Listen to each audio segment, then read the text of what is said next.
Good afternoon, good morning, good evening. I am Dr. Fred Jones, and I am here with Ester Davis Television and the Black Media Social Group of Dallas, Texas. So we're featuring our millennials who have complete access to Twitter, Facebook, Instagram, LinkedIn, and so we also want to bring them in because what we're trying to do here today with our second recording is to continue to bring you information and direction about the COVID-19 virus that is running ramshackle over our communities, particularly of communities of color. So we have to get this information out to you. We have to make sure that it's accurate. We have to make sure that you understand how you can make better informed decisions. And that's why we're here today. This is very, very critical. Also, today marks the first day that you're supposed to be wearing a face mask while you're out in public, particularly when you're going to grocery stores and public venues and spaces like that, which is why we are in our face masks, to demonstrate to you as they move around and my glasses get foggy and all the other things that we have to deal with face masks. It's going to be the new normal. So we might as well get used to it because not only does it protect you, but it protects others.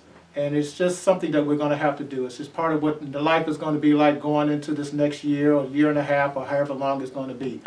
So today, we are pleased and honored to have former Director of Dallas Health and Human Resources, Zack Thompson. I've known Zack for about almost 30 years now. Long time. And I met him prior to him obtaining that position of the Director of Health and Human Services. I met him when he was actually working down in the trenches with Leonard Long. That's right. In the West Dallas area. Yeah. And so Zack has been around a very, very long time, and we wanted to get his perspective as we bring in different voices for you to hear, different ideals and different solutions. So with that being said, I want to introduce formally Mr. Zack Thompson. We want to welcome you here to Ester Davis Television along with the Black Media Social Media Group. So tell us what's going on with you, what you've been doing in your retirement. Well, thanks, Fred. And the key point that I've been doing is a lot of traveling, but I've been volunteering. And so I've been volunteering down in South Dallas and working at volunteering at a food pantry to support. Even though I'm retired, I want to make sure I'm still doing things in the community. Right. And it's a great opportunity. I see you down there in terms of the involvement, being on the board. And so it's just great to be still active. So I'm on the ground still in the capacity of supporting our community. Okay, so let's just get right into this, Okay. because we have a lot of ground we have to try and cover in a short period of time. What is your assessment of how the virus is being dealt with? What is your perception on how the information or the lack of information is being disseminated to the community? And what are some of the things that you feel we need to do better or improve upon in order to get a handle on this particular virus? Well, that's a good point. And since you have your mask on, I'm going to take mine off for a second because you're protected. Yes. And so the concern going forward is the pandemic. Most of everyone should be aware is that the United States has been planning for a pandemic since 1999. And in 1999, they put together a strategic national stockpile. And in that perspective, they were supposed to have N95 masks, all the protective equipment that is needed. And so we went through the pandemic training. We went through H1N1 in Dallas. We went through Ebola. And what I find amazing is that during the Ebola scenario, it was Dr. Perkins and myself went over to Mr. Duncan's apartment and went inside. We were the first ones to go in there. Everybody else kind of came after. We were the first one, and we issued the order of quarantine, and I'm bringing it to 2020. That was an issue of quarantine. And in that quarantine, that family could not leave that apartment for 14 to 21 days. And the issue that came out of this quarantine is that 2 nurses were allowed to travel throughout the United States who were actually in the room with Mr. Duncan when he went into the hospital. So I want to make sure I'm paralleling this. The family of Mr. Duncan had to be quarantined. The nurses who were in the room could go about their business. Later on, what we found is that Mr. Duncan's family in the Ebola scenario were all negative. Right. We found 2 positive nurses. So let's fast forward to 2020.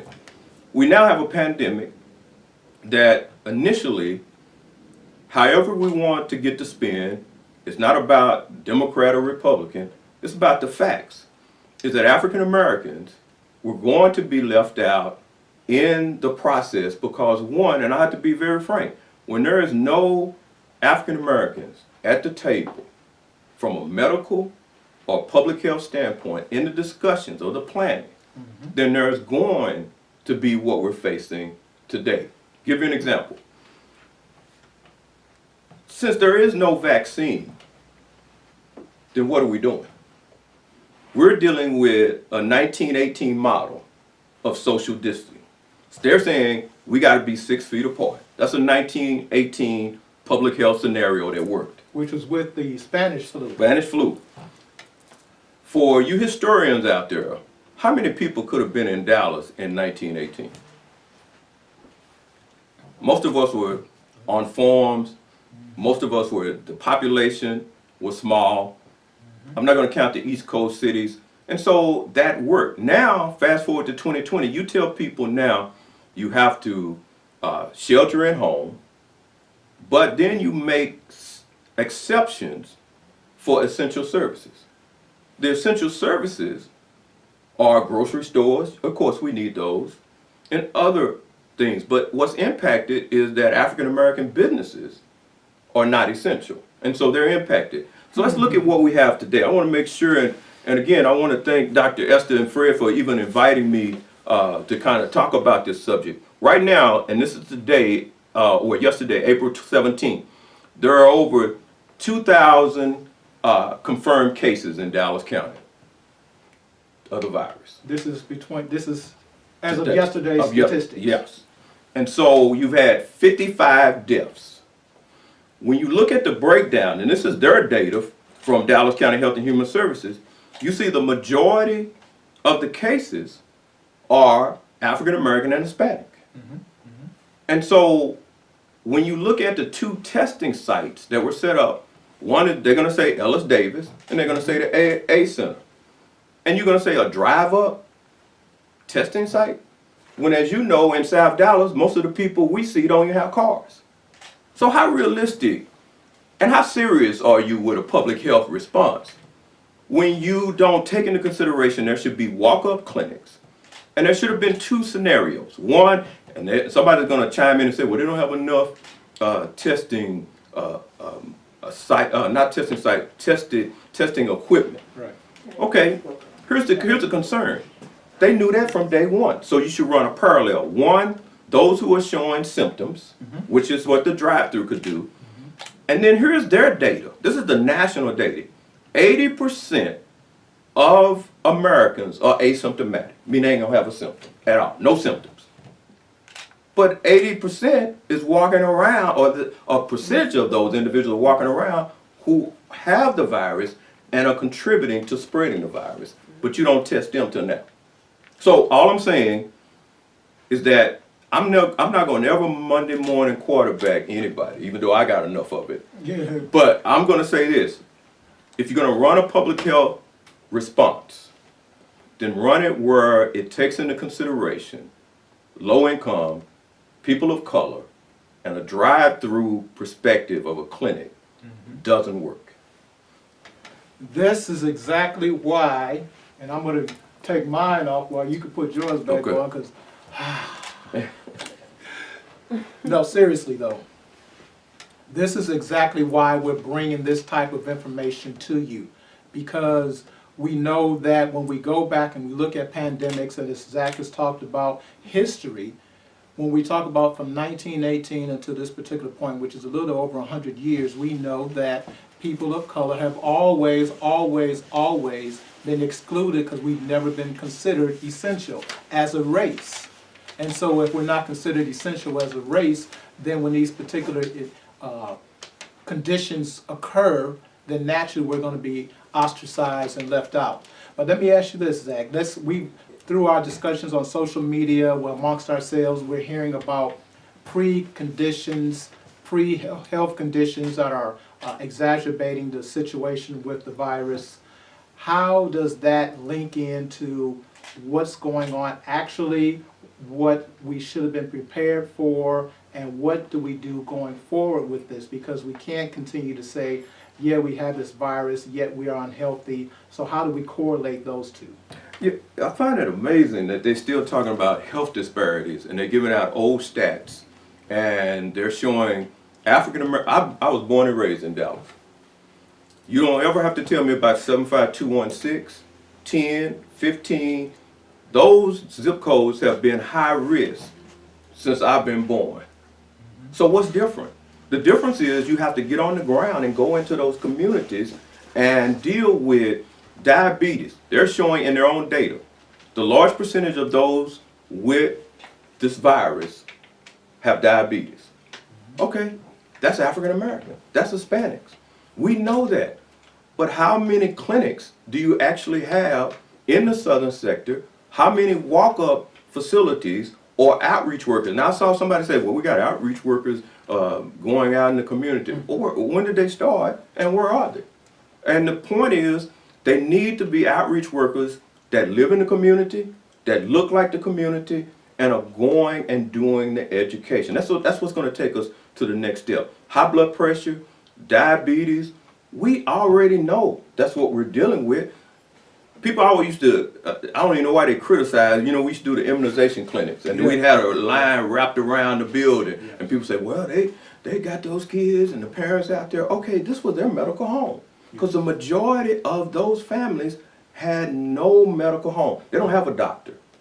And so when you're looking at a public health model that we're looking at right now, that's based on a Highland Park model. That's based on some high income model. That's not based on looking at the community.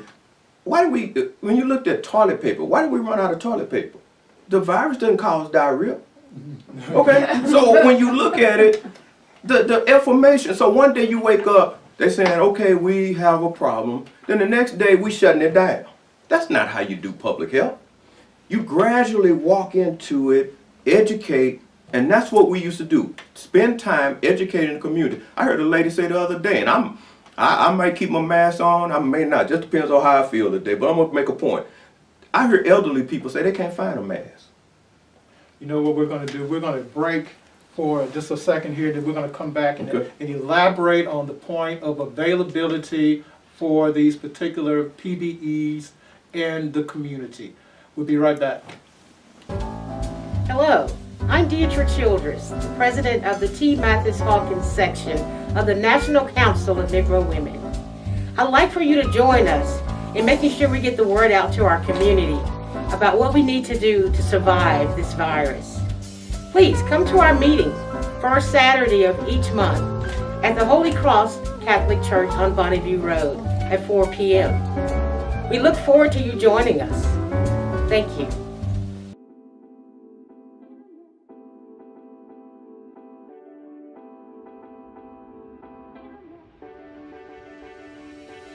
Character, hard work, and compassion are three things that our law firm stands by. We believe in giving you individuals with the best of character, those who are honest, operate with integrity, and are committed to your case. We strive for excellence in everything we do. We want to ensure that our clients are successful, not only today, but in the future as well. Hard work. Our team is committed to giving their best effort on your file whenever they're in the office and when they're out of the office thinking of you and your claim. Assisting our attorneys, our paralegals work to ensure that your customer service needs are met. We promise to work on your case in an efficient and timely manner. And compassion. We're committed to giving you a team that treats you like family. We're together in this action, and we're committed to making sure that you always understand that we care. You put your trust in a firm who will handle your case with compassion and care. We plan to develop a relationship throughout this process. Your goals become our goals. Thank you for giving our team a shot, and we're committed to being there for you. God bless. We're back. Dr. Jones here with my man, Zack Thompson, former director of Dallas County Youth and Health, Human Resources. And we were concluding, or we're getting ready to get back into what you were saying about the elderly not wanting to wear masks. And then we're going to kind of bridge that into what's going on with our millennials and their desire or no desire to wear a mask, or how they don't take this seriously. And then before you just say that, I just wanted to say that our granddaughter, we were talking to her last week, and my wife asked her, well, do you have your mask? Are you practicing social distance? And she said, no, we don't do that. What do you mean we don't do that? What does that even mean? So basically, you need to stay away from us, so we'll see you on the sidewalk, or we'll wave to you.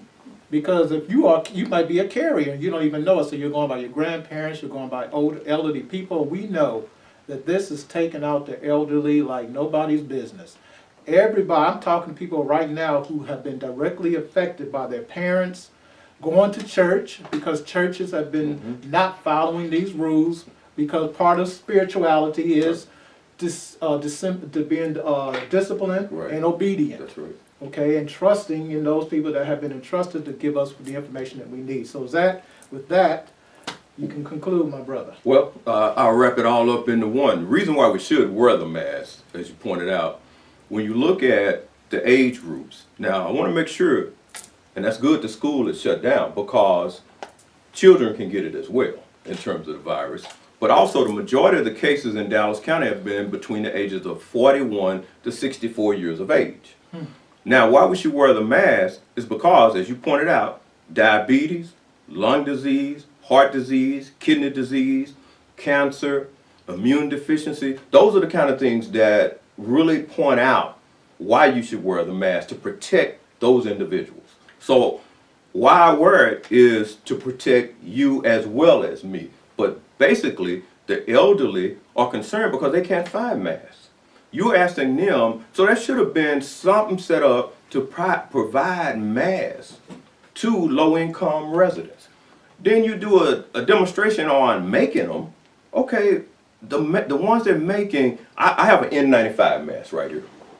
That's 99%, 98 to 99% effective. Any other mask doesn't have the efficiency as an N95 mask. You can't find it. Somebody told me over here in Oak Cliff, they saw an N95 mask for $10. That's one mask.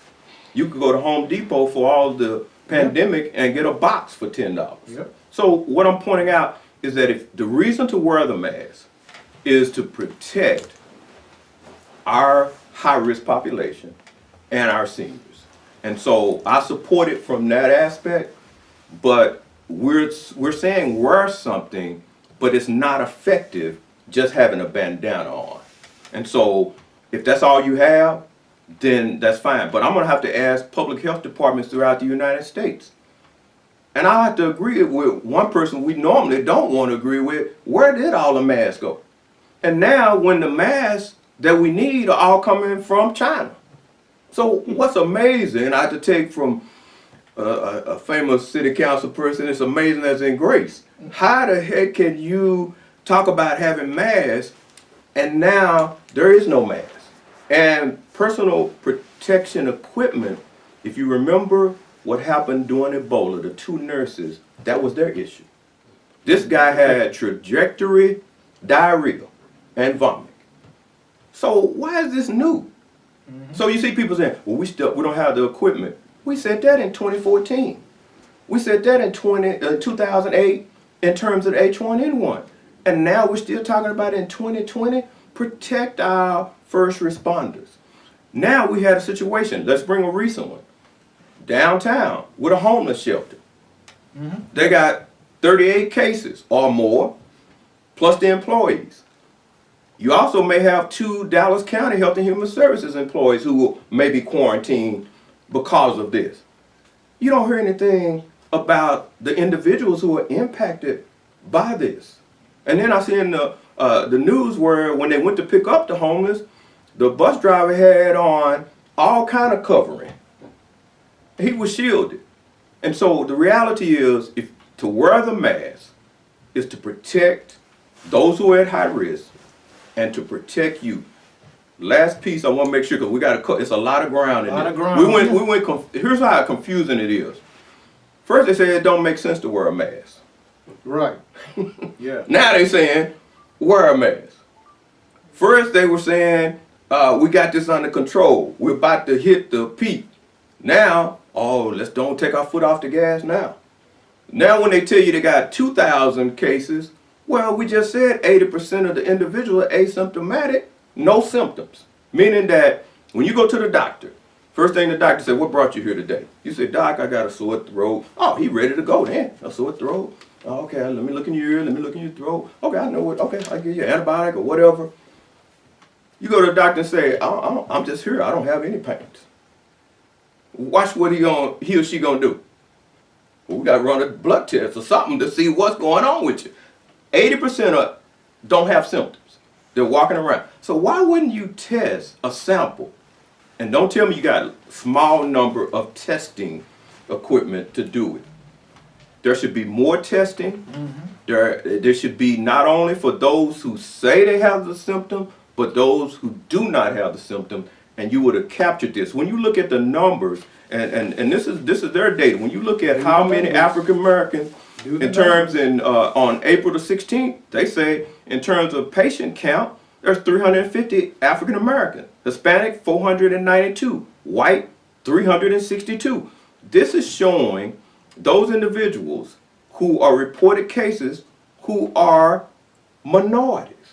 Okay, well, let me ask a question.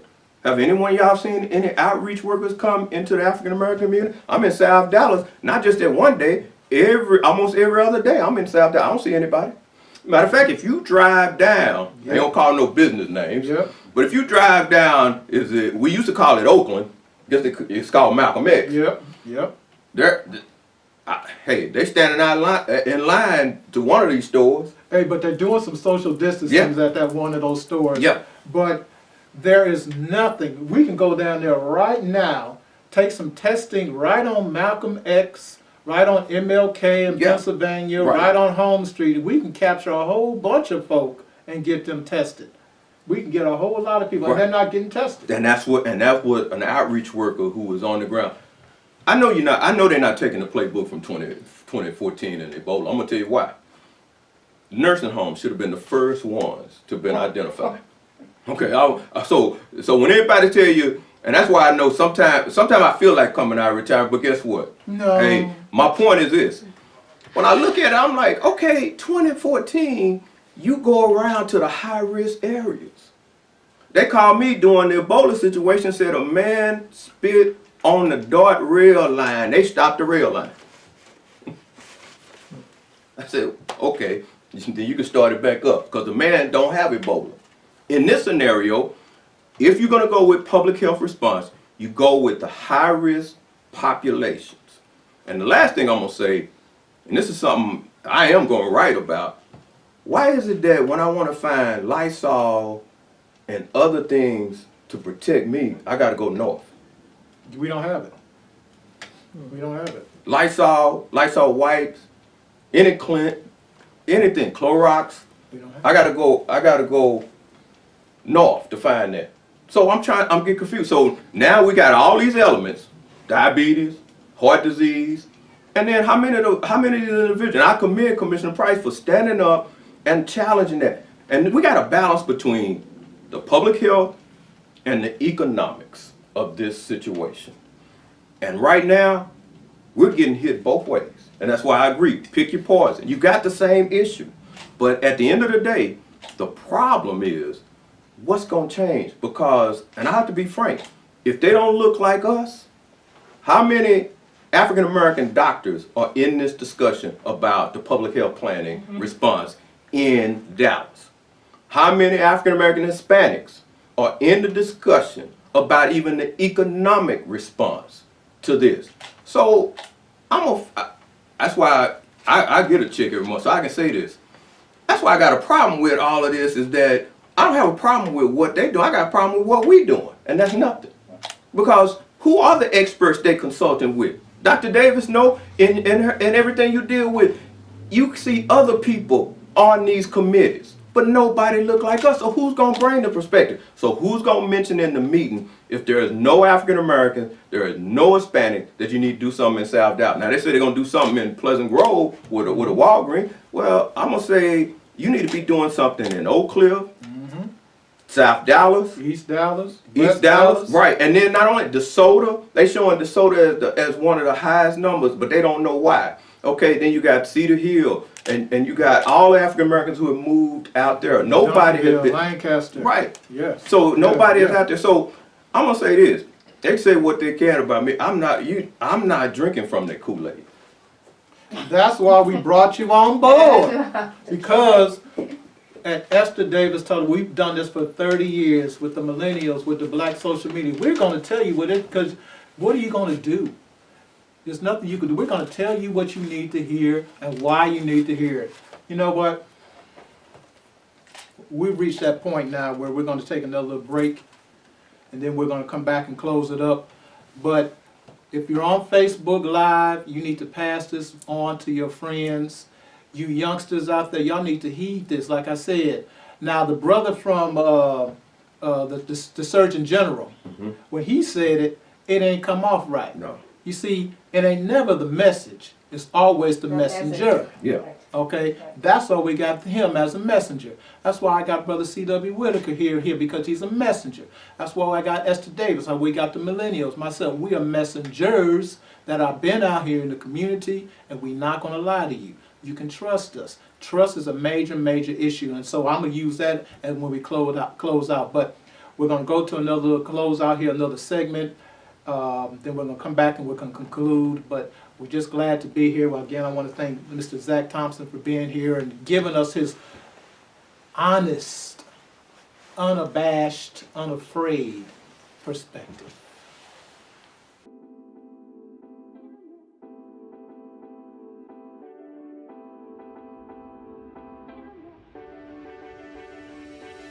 Character, hard work, and compassion are three things that our law firm stands by.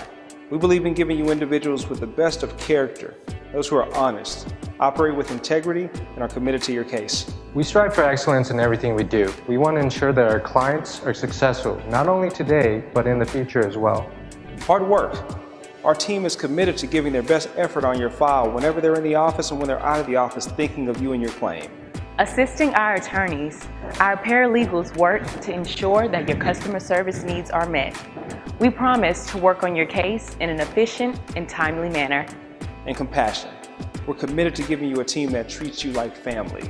We're together in this action, and we're committed to making sure that you always understand that we care. You put your trust in a firm who will handle your case with compassion and care. We plan to develop a relationship throughout this process. Your goals become our goals. Thank you for giving our team a shot, and we're committed to being there for you. God bless.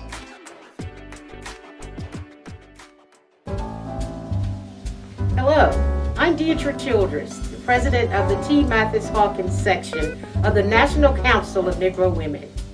I'd like for you to join us in making sure we get the word out to our community about what we need to do to survive this virus. Please come to our meeting, first Saturday of each month, at the Holy Cross Catholic Church on Bonneview Road at 4 p.m. We look forward to you joining us. Thank you. Dr. Davis and Fred, thank you for the opportunity to talk to the community, and I want to reiterate, your health is your wealth.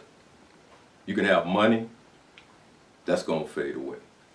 You can have fame, that's going to fade away. But when you're laying in that bed, sick, you're going to realize how valuable your health is. And so I'm asking you to wear the mask for your health. We're already at the bottom in so many areas. We can't fight if we sick, whether it's man-made, biological, however it came about from an animal to human.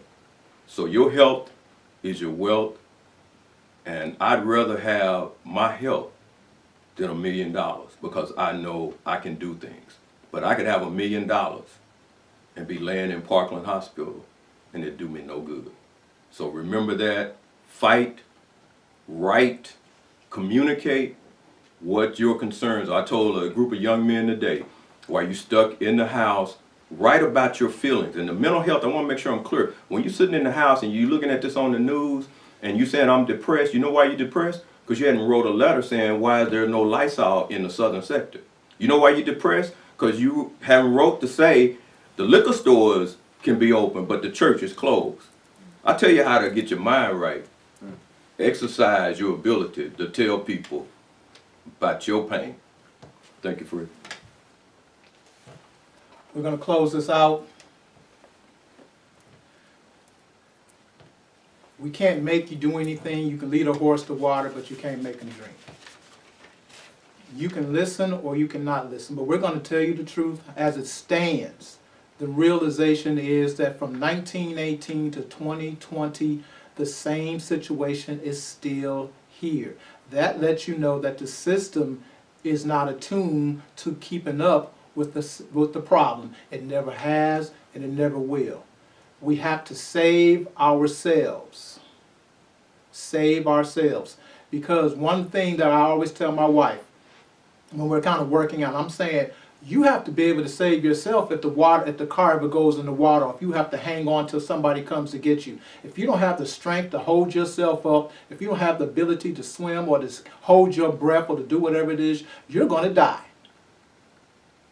So what we're telling you right now is you need to figure out a way to save yourself. If you need to change your diet, change it. If you need to change your mentality, change it. Whatever it is you need to do, you need to change it. You need to instill that in your children, and you need to instill that in your community, because the community has to survive, and it's not going to come from above. It's not going to come. The Lord's got us. We got that. But the city doesn't necessarily have us, in the state, in the country. Save yourself.